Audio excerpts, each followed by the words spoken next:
Yeah, no, I absolutely agree. I think that sets us up pretty well for a call coming out of California. Drew, pronouns are he, him. I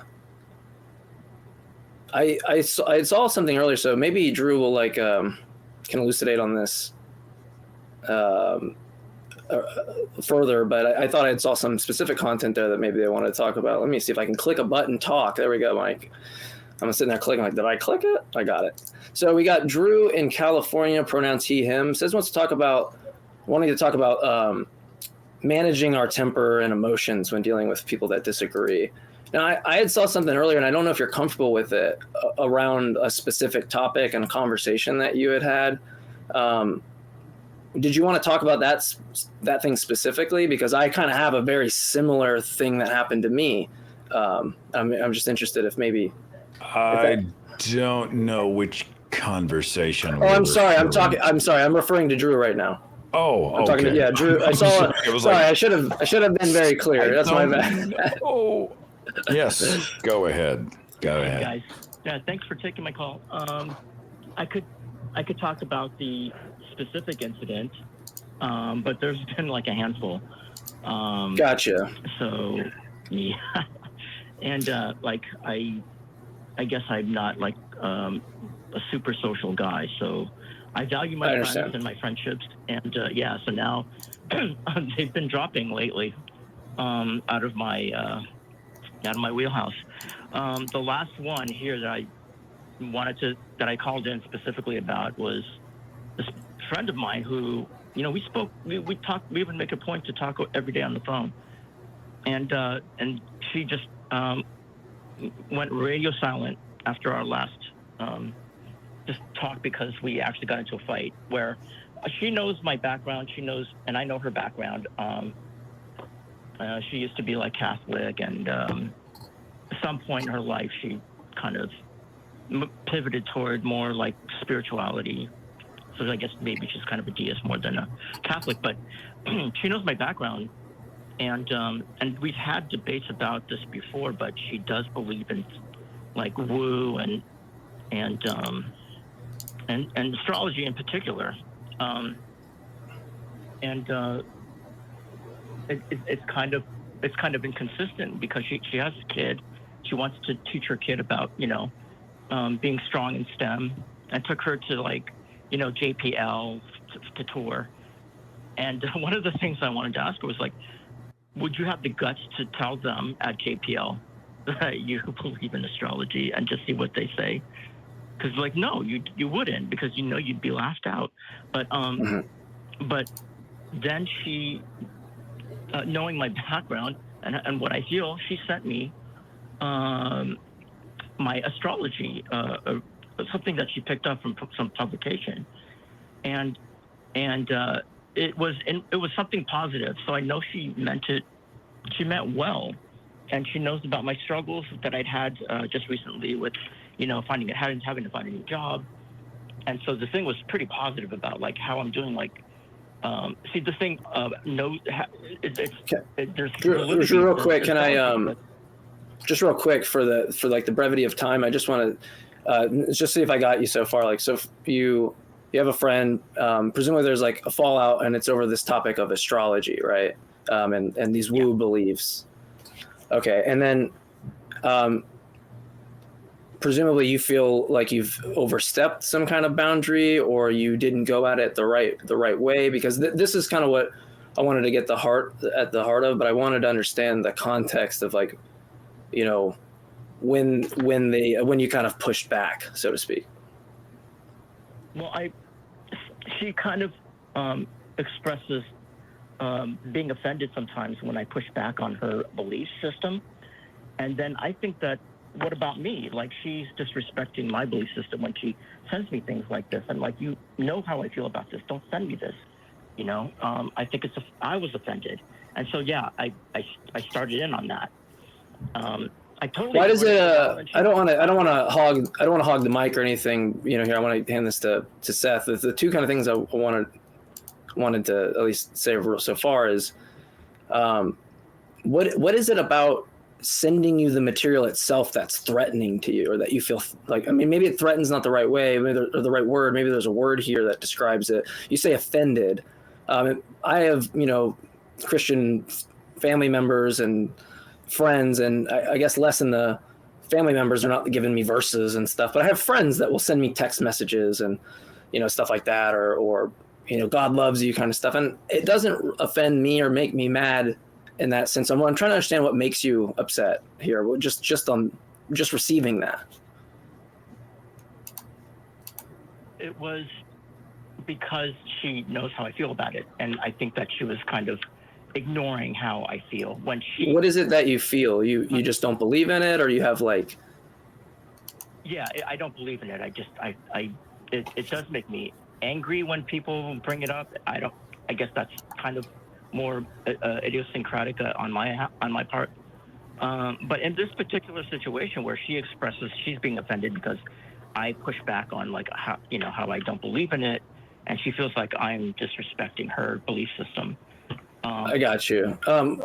Sorry to keep cutting you off. I'm trying to go this chunk at a time and then pass it here to Seth, because the thing that's like I'm not really that I can't really move on from at this point is that like the idea like that someone sends you something you don't believe offends you. Like I can get it in certain content, but astrology or something like that, I guess I'm not really understanding that. And maybe I'm not privy to the conversation, but like to give you a piece of like my history on this, I've done something I guess similar in the gist of what's going on, that on an Instagram post years back, before I ever debated or did any of this kind of stuff, someone posted some astrology thing as like their story or a post. And I messaged them. I was like, how can you believe this? And we get into this whole thing. It was not a good look on my part, right? I was just being kind of emotional. And I had this new shirt, of skepticism. And I wanted to show everybody this new shirt that I got. No one really cared about seeing that shirt when you throw it in their face. So before I pass it, I'm going to pass it to Seth, but I'm trying to understand, like, it couldn't clearly just be the belief people have in astrology, as opposed to something like, believe in Christianity. I can understand that if you have some negative kind of connotations, or that you have trans friends that are affected by that, right? There's just like, you could pick anything, you throw a dart and find something that will legitimately offend you for that.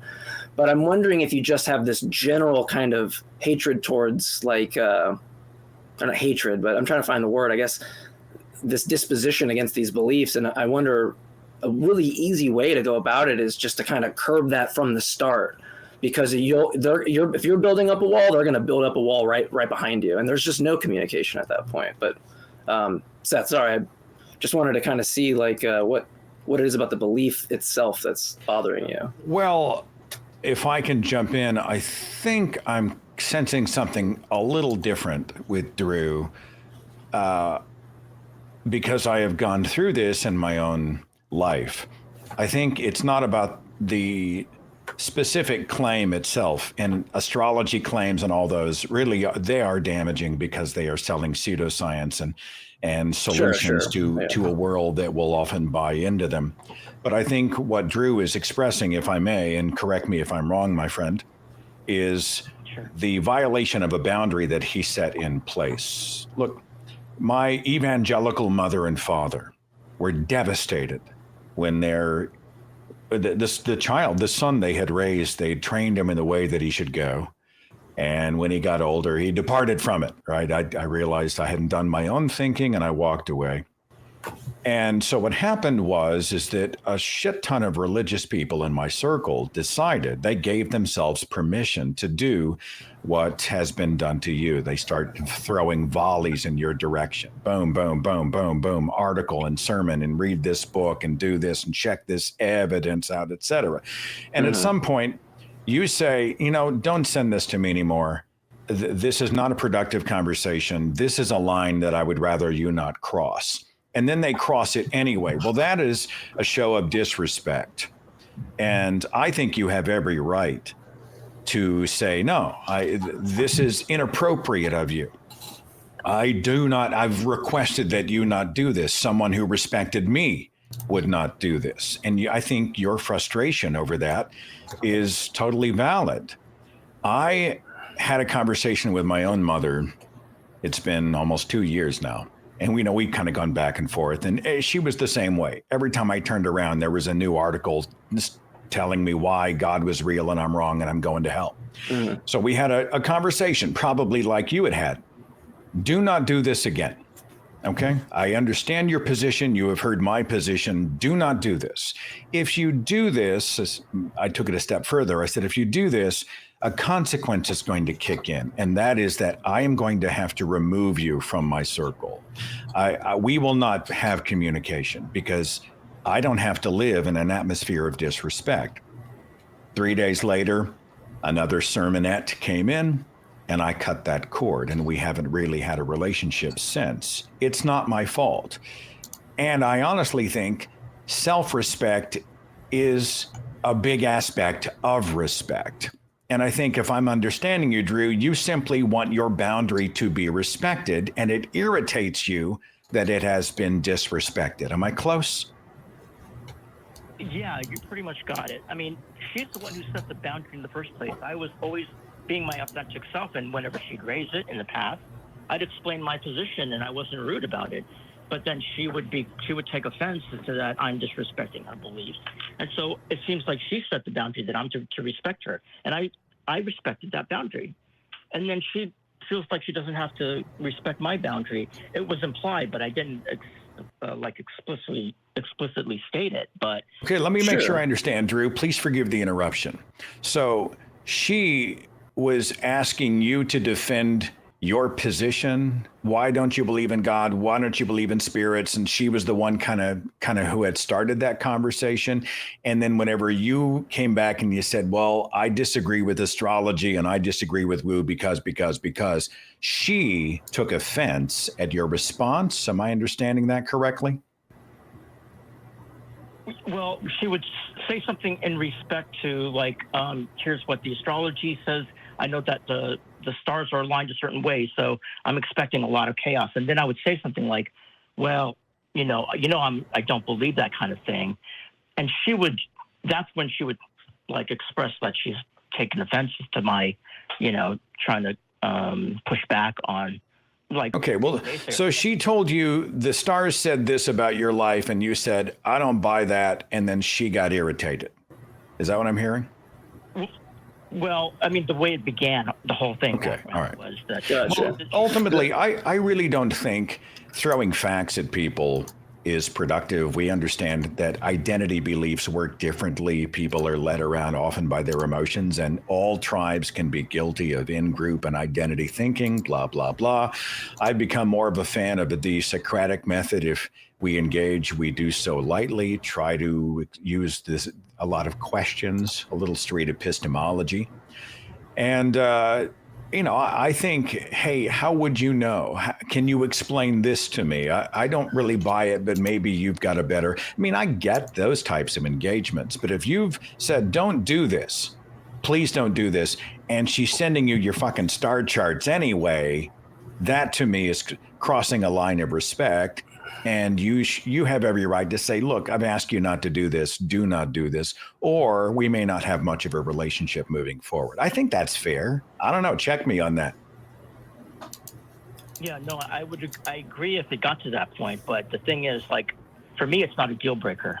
She can go ahead and believe what she wants, but I need to be my authentic self and express myself too. My opinion. Well, it sounds like because you put in the two things I've seen on the call screen that you're talking about your temper and managing that, and now I'm when I'm listening to you and I guess Seth have that dialogue there, it sounds like you're kind of unfairly putting this on yourself that you're losing your temper or something, right? Because it sounded like well, at least maybe I was reading too much into it that maybe you get anger from just hearing had the belief or there's something there or something kind of detached or something, but the way you kind of tell it there, it's not really clear to me. Why do you think you're losing your temper on it? Because it sounds pretty reasonable, at least the way you express it then. Right. So yeah, I'm wondering if you're kind of shitting on yourself.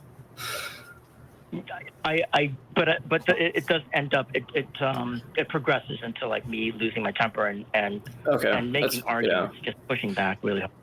I think managing that at the beginning is very important. Yeah. First of all, I really think those conversations aren't necessarily about trying to change her mind. I doubt you're going to get there. You may be able to, in certain circumstances, help to produce a crack that lets in some light and plant a seed, if I can borrow that cliche. But a lot of times we go in there and we like, no, no, no. And then they say this, well, I know that's wrong. And then they say something else and that's stupid. And how dare you? And before you know it, we can feel the vein popping out of our forehead. And I think that is something we have to do, be a force of will to be able to realize this is happening. I think we keep those conversations shorter. And I think we manage our language using the word I instead of you. Yeah. You're wrong. No, I don't agree. I've got some challenges, some problems with that. Let me understand what my position is. You know, there are different linguistic tools to be able to be used, but knowing your limitations going in is an important part of that equation, I think. Okay. I think I'll take that to heart, you know, that I need to not lose my temper when the discussion gets heated, and to try to see if I can like take the Socratic. I mean, I do the Socratic approach, and I do point out inconsistencies. You know, like if you believe in science in this particular sense, then why are you, believing this woo nonsense? Yeah. If someone's, oh, forgive me, Mike. Go ahead, brother. No, I just wanted to. I think the language really does matter because, like, I know you're saying that to us now, but if you say like nonsense to them in the conversation, right, throughout that dialectic, I think it's like the you thing. I know in like baseball, if like you go up to an umpire and you say like you missed that call, like you're getting thrown out. But like I feel like if you're like, hey, I feel like that wasn't like justification on my part. I feel like, if you don't do the you thing, right, like it really goes a long way. I mean, it does. And I guess not everyone's a sports person, so maybe that'll go over. I'm not even a big sports person, but I think the language does really matter because if you do throw the little cheap nonsense kind of thing in there, which I'm not saying you do, that gets anybody kind of like, if I hear someone just go, oh, you're that atheism nonsense. I feel like it's time for me to like, well, okay, let me give you a little taste of, what we do. It's not nonsense. If you think it's nonsense, then I'll let you judge from this point, But it does pull people's guards up. So I think the language is super important. Understanding the psychology of belief is important. People have the same fight, flight, or freeze reaction to an ideological threat that they do to a physical threat. So if she genuinely has this as a cherished belief, she's got an attachment to it. And we're all essentially meat-covered skeletons. We're emotional primates, right? We're all guilty in that we've all done this. But if there is an identity-based belief, something cherished, and it is attacked, the same part of the brain, the amygdala, fires up that would if we were threatened physically. And people change their minds from a position where they feel more safe in most cases. In the one-on-one, certainly. In the macro level is a whole different show. Yep. But I think, if she will engage in good faith, everybody takes a deep breath, using the word I, asking questions, genuinely assuring each other, I'm not here to make you look stupid or make myself look superior. That might be possible. And there's a chance it's not. There's a chance she may not even go there. And then it's not on you to fix her, change her mind. And if you know that you've got these hot hair triggers and you've got a temper issue, you might not be the one to go into that conversation in the first place. You might not have the tool set at this measure to do that. And I think self-awareness on that is very important as well. I need to just keep my mouth shut when they bring it up and say things, that, it's just, maybe not. I think there's ways to really deal with it. It's hard. Look, I think it's a hard skill to learn how to kind of, in a healthy way, control the dialogue. Where you're like you're not letting it get heated. You can kind of see those steps where it's getting there, and you pull back a little bit. Like it's a skill. It's a total skill, and I don't know that you should just refrain, right, and just not engage. It's important. Those are the people that you can, add to the collective of people that, are trying to have the same interest in the same goals, right? So I also think it's about a double standard, right? You don't want to be in a room where everybody else is able to be their authentic selves and say their opinions, sure, and you're the one sitting on your hands trying to, quote unquote, keep the peace. That's not peace. It's just an absence of conflict. Right. And so I do think you should be able to speak your authentic thoughts and be your authentic self without being judged and without feeling like you got to, zip it to keep it. You're not on this planet to keep everybody else comfortable. And there's a liberation in knowing that. Yep. It's true. And there's this weird kind of game you play, appeasing different people and packaging it in a way, but also, not being unauthentic about it, Yeah. Does that help at all, Drew? Yeah, immensely. Thank you so much.